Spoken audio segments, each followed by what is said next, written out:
Assalamualaikum warahmatullahi wabarakatuh. My name is Wan Hamdan Syadiq Wan Abdul Manaf. Today I will share with you about the advantage and disadvantage of Max Weber's theory of bureaucracy. Okay, according to Max Weber, who is the scholar from Germany, he established 6 principles of Max Weber theory, which is the first is task specialization, hierarchy of authority, formal selection, rules and requirement, impersonal and career orientation. This is applied on the public sector, usually apply in public sector. What we call it as bureaucracy. So today I want to discuss about the advantage and disadvantage of this approach or theory. So the first advantage of Max Weber theory is the specialization or expertise. Based on these principles, it will lead to the specialized or expert person in an organization. The work is divided among the employees according to their skills, capabilities and expertise, which results in job specialization in the organization. Individuals, employees specialize in doing part of activity rather than the whole or entire activity in order to increase work output.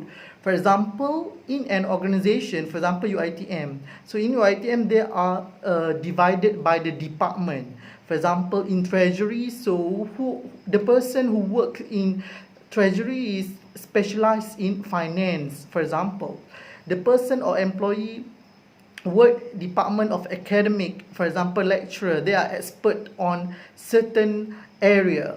So the advantage of these principles is leads ataupun or produce specialized or experts of employee or people, because in principles of Max Weber, he encouraged, or one of the principle is task specializations.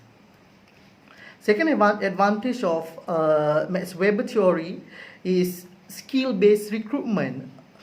This is also one of advantage of Max Weber theory. The employee are recruited by matching their skills and experience with the required for the job vacant or position to ensure that the right person is placed at the right job. Weber believed that the workers should be recruited through the technical skills, expertise, instead of first come, first serve. Because in the principles of Weber, there are formal selection. Means in human resource management, before we hire an employee, we need to go through various stages. For example, preliminary screening, selection test, selection interview, background check. So this is the formal selection that the person need to go through before we hire the right person at the right positions. For example, in Malaysia, before we hire a public officer, the Public Service Commission will conduct stages or a process of interview, test, PAC and so on to ensure the public servant hired is skilled public servant. Next, we move to the disadvantage of Max Weber theory. While the disadvantage of Max Weber theory is delay in business decision making. The top level management keeps the decision making authority with itself, because in the principles of Max Weber, he believed that the hierarchy of authority. So based on hierarchy of authority, all the decision and instruction come from the top levels. So the decision making by the top level. So this principle leads to the delay decision making. So this is the disadvantage. For example, what happened in United States to combat COVID-19, because of the delayed decision making by the US government. So at the end, it will impact or influence the back impact in COVID-19 pandemic crisis in US. Second disadvantage of Max Weber theory is hinder innovation and creativity. One of the principles in Max Weber theory is formal rules and regulations. There are clear set of principles, procedure, rules and regulations in written form to be followed universally by everyone working in the organization, irrespective of their position. So all need to obey the rules and regulation, the procedure that was set up by the top management. So everyone need to follow. This scenario will lead to the hinder of innovation and creativity.